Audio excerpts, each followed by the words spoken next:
जय मसीह की मेरे प्रिय भाई बहनों, आज मैं आपके बीच में एक नए विषय को लेकर के आई हूँ, जिसमें आज हम जानेंगे कि परमेश्वर की हमारे जीवन से क्या इच्छा है। कौन से ऐसे तरीके हैं जिनसे हम परमेश्वर की इच्छा को जान सकते हैं। तो आज हम देखते हैं कि परमेश्वर की इच्छा जानने के 7 तरीके। मेरे जीवन के लिए परमेश्वर की इच्छा क्या है और मैं इसे कैसे जान सकती हूँ। परमेश्वर पर विश्वास करने वाले लोगों के जीवन में कभी न कभी सबके मन में ये सवाल ज़रूर आया होगा कि उनके जीवन में परमेश्वर की इच्छा क्या है, या मैं अपने जीवन में परमेश्वर की इच्छा को कैसे जान सकती हूँ। आज के इस वीडियो में हम आपसे इसी विषय में बात करेंगे। परमेश्वर की इच्छा को जानने के लिए प्रार्थना करना होगा। मरकुस 14 अध्याय उसका 36 वचन। अनेक बार हम निर्णय लेने के लिए एक ऐसे मझधार में फंस जाते हैं जहां हमें कुछ भी समझ नहीं आता क्या किया जाए। हमारा शरीर कुछ कहता है, हमारी आत्मा कुछ कहती है, मन में बड़ा युद्ध चल रहा होता है।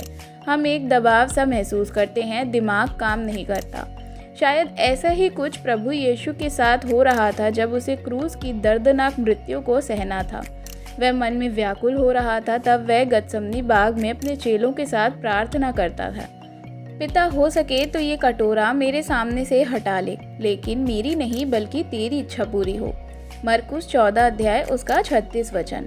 जब हमारा मन भी इस प्रकार व्याकुल हो, निर्णय लेने में मुश्किल हो रही हो, हमें परमेश्वर की सिद्ध इच्छा को जानना है और पूरा करने का मन हो तो हमें भी पूरा मन से उससे प्रार्थना करनी चाहिए। परमेश्वर अवश्य हमारा मार्गदर्शन करेंगे। परमेश्वर के वचनों के द्वारा परमेश्वर की इच्छा को जाना जा सकता है। याकूब 1 अध्याय उसका 5 वचन। परमेश्वर का वचन स्वयं ही सामर्थी है और परमेश्वर की प्रेरणा से लिखा गया है। हर मानव जाति के लिए दिशा सूचक के समान है। इसे पढ़कर हम परमेश्वर की इच्छा को जान सकते हैं। यह हमारे पाँव के लिए दीपक है और हमारे पथ के लिए उजियाला है। भजन संहिता 119 अध्याय उसका 105 वचन। जैसे स्ट्रीट लाइट या मोटरसाइकिल की हेडलाइट, इससे कई किलोमीटर तक रोशनी नहीं मिलती, लेकिन यदि हम उस उजियाले में आगे बढ़ते हैं तो घोर अंधकार में भी एक शहर से दूसरे शहर तक जा सकते हैं। यदि हमें बुद्धि की घटी है, परमेश्वर हमें बिना उलाहना दिए, बिना डांटे हमें बुद्धि प्रदान कर सकते हैं। जब हम वचन पढ़ते हैं तो परमेश्वर हमें पवित्र आत्मा के द्वारा सहायता प्रदान करते हैं कि हमें सही निर्णय ले सकें और उस मार्ग में चल सकें जिसे परमेश्वर चाहते हैं कि हम चलें। परमेश्वर की इच्छा को जानने के लिए कुछ सामान्य इच्छाओं को पूरा करना होगा। पहला थिस्सलुनीकियों 4 अध्याय उसका 3 वचन। पवित्र शास्त्र बाइबल पढ़ने से ये ज्ञात होता है कि परमेश्वर की कुछ इच्छाएं सारी मानव जाति के लिए हैं, जिन्हें हम सामान्य इच्छाएं भी कह सकते हैं। जैसे परमेश्वर की इच्छा है कि हम सभी लोग पवित्र बने जैसे वह स्वयं पवित्र हैं। पहला थिस्सलुनीकियों 4 अध्याय उसका 3 वचन। और परमेश्वर की इच्छा है कि हम सभी परमेश्वर का धन्यवाद दें। पहला थिस्सलुनीकियों 5 अध्याय उसका 18 वचन। उसकी महिमा करें जिसके लिए उसने हम सभी मानव जाति को बनाया है। हम एक दूसरे के साथ भलाई करें। पहला पत्रस 2 अध्याय उसका 15 वचन। परमेश्वर ये भी चाहते हैं कि हम में से कोई भी खो ना जाए या नाश ना हो जाए। मत्ती 18 अध्याय उसका 14 वचन। और सबसे बड़ी परमेश्वर की इच्छा है सभी मानव जाति के लिए कि हम सभी अनंत जीवन पाएं। यूहन्ना 6 अध्याय उसका 40 वचन, जिसके लिए प्रभु यीशु इस पृथ्वी पर आए थे। परमेश्वर की इच्छा को पूरी करने के लिए अपनी इच्छा का त्याग करें। मत्ती 26 अध्याय उसका 39 वचन। ऐसा नहीं हो सकता कि आप अपनी इच्छाओं को पूरा करना चाहते हो और परमेश्वर की इच्छा को भी मांग कर रहे हो। जैसे एक जवान लड़की ने प्रार्थना में प्रभु से कहा, प्रभु मैं शादी तो राहुल नाम के लड़के से ही करूंगी, लेकिन परमेश्वर आप अपनी इच्छा मुझे बताइए कि किस व्यक्ति से शादी करूं। प्रभु यीशु ने प्रार्थना किया। जहां हमारी इच्छा पूरी रीति से समाप्त हो जाती है, वहीं से परमेश्वर की इच्छा का आरंभ होता है। जब हम परमेश्वर की इच्छा को पूरा करने लगते हैं, तब हम मन में एक अद्भुत शांति को महसूस करते हैं। फिर चाहे वह शारीरिक तकलीफ हो या आर्थिक तंगी का सामना करना पड़ रहा हो, लेकिन परमेश्वर एक ऐसी शांति जो समझ से परे है, वह हमारे मनों में देता है। तब हम समझ लेते हैं कि परमेश्वर की सिद्ध इच्छा में चल रहे हैं। कुलुसियों 3 अध्याय उसका 15वां वचन। हमारे मन के नए हो जाने से हमारे परमेश्वर की इच्छा हम जान सकते हैं।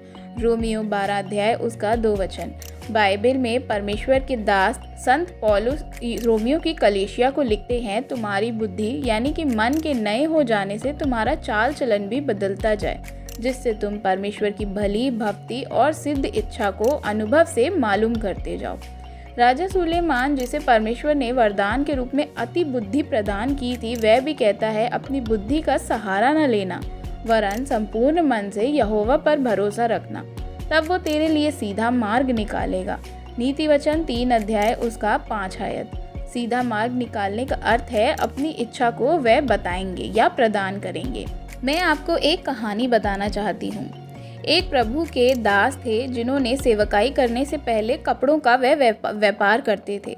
जब प्रभु परमेश्वर की बुलाहट को एक प्रार्थना सभा में उन्होंने ग्रहण किया, उस समय उनके मन में बड़ा युद्ध चल रहा था कि मैं क्या करूं, अपना व्यापार बंद करूं या ना करूं, प्रभु की सेवा के लिए जाऊं या ना जाऊं, आगे क्या होगा, कैसे होगा, मेरे परिवार का क्या होगा। लेकिन जब उस व्यक्ति ने इस विषय के लिए प्रार्थना किया और कदम को बढ़ाया, तो परमेश्वर ने रास्ता खोलना आरंभ कर दिया। आज लगभग 20 वर्षों के बाद भी उनकी सेवा खुशी से वे कर रहे हैं और उनको हर रोज़ प्रभु अपने वचनों के द्वारा बात करते हैं और उनका मन नया हो गया, पुरानी बातें बीतने लगी, स्वभाव उनका बदलने लगा और परमेश्वर उनकी हर एक ज़रूरत को पूरा कर रहे हैं। क्योंकि वचन कहता है, पहले तुम मेरे राज्य और धर्म की खोज करो, बाकी सब वस्तुएं तुम्हें मिल जाएंगी। पवित्र आत्मा की सहायता से परमेश्वर की इच्छा को कैसे जान सकते हैं? रोमियो 8 अध्याय उसका 27 वचन। प्रभु यीशु ने हमसे वादा किया है कि उसके जाने के बाद अर्थात स्वर्ग आरोहण के पश्चात वे हमारी सहायता के लिए पवित्र आत्मा को भेजेंगे, जो हमारी सहायता करेगा। पवित्र आत्मा हमारे मनों को भी जांचता है कि हमारे मनों की मनसा क्या है और परमेश्वर की इच्छा के अनुसार हमारे लिए विनती करते हैं। रोमियो 8 अध्याय उसका 27 वचन। पवित्र आत्मा आहें भर भर कर हमें प्रार्थना करना भी सिखाता है। प्रभु यीशु ने कहा था, जब पवित्र आत्मा आएगा तो वह तुम्हें मेरी बातों से लेकर तुम्हें बताएगा। पवित्र आत्मा में ही हम परमेश्वर की इच्छा को प्रकट करते हैं। जैसे परमेश्वर के दास दानियल को जब राजा स्वप्न का अर्थ बताने के लिए लेकर आए, तब पवित्र आत्मा ने उसकी सहायता किया और वह राजा को स्वप्न का अर्थ बता पाया। पवित्र लोगों से सलाह लेकर भी परमेश्वर की इच्छा को जाना जा सकता है। प्रेरितों के काम 15 अध्याय उसका 2 वचन। पवित्र लोग अर्थात वे लोग जो प्रभु में आपके अगुवे हैं या परमेश्वर के वचन के अनुसार जीवन जी रहे हैं, उनसे सलाह लेकर भी आप अपने जीवन में परमेश्वर की आज्ञा को जान सकते हैं। ऐसे बहुत से लोग हैं जिन्होंने परमेश्वर की इच्छा के अनुसार जीवन जिया है और वे जब सलाह देते हैं तो परमेश्वर की इच्छा के अनुसार ही सलाह देते हैं। जैसे पौलुस की कलीसिया में वे कहते हैं, मेरे अनुसार चलो क्योंकि मैं मसीह की सी चाल चलता हूँ। वे जवान तीमुथियुस को भी सलाह देते हैं। अतः इस रीति से हम परमेश्वर के दासों की भी सलाह लेकर परमेश्वर की इच्छा की पुष्टि कर सकते हैं। आशा करती हूँ कि ये जो वचन आज मैंने आपको बताए हैं, जिसमें हम जान सकते हैं कि हम परमेश्वर की इच्छा को कैसे जानें। ये 7 तरीके हैं जिनके द्वारा हम जान सकते हैं कि हम कैसे परमेश्वर की इच्छा को समझ सकते हैं। हम निरंतर अपने जीवन को प्रार्थना में लगा सकते हैं, वचनों को पढ़ने में लगा सकते हैं और परमेश्वर हमसे कई तरीकों से बात करते हैं। अगर आपने मेरी पिछली वीडियोस नहीं देखी हैं तो प्लीज़ आप मेरी पिछली वीडियोस को भी ज़रूर देखें और आप अपनी राय हमें कमेंट में ज़रूर बताएं। अगर आपको ये वीडियो अच्छा लगा हो तो हमारे चैनल को सब्सक्राइब करें ऐसी और वीडियोज़ देखने के लिए। हमारी वीडियोज़ को अपने मसीही भाई बहनों के साथ शेयर ज़रूर करें और हमारी वीडियो को लाइक करें। जय मसीह की। God bless you.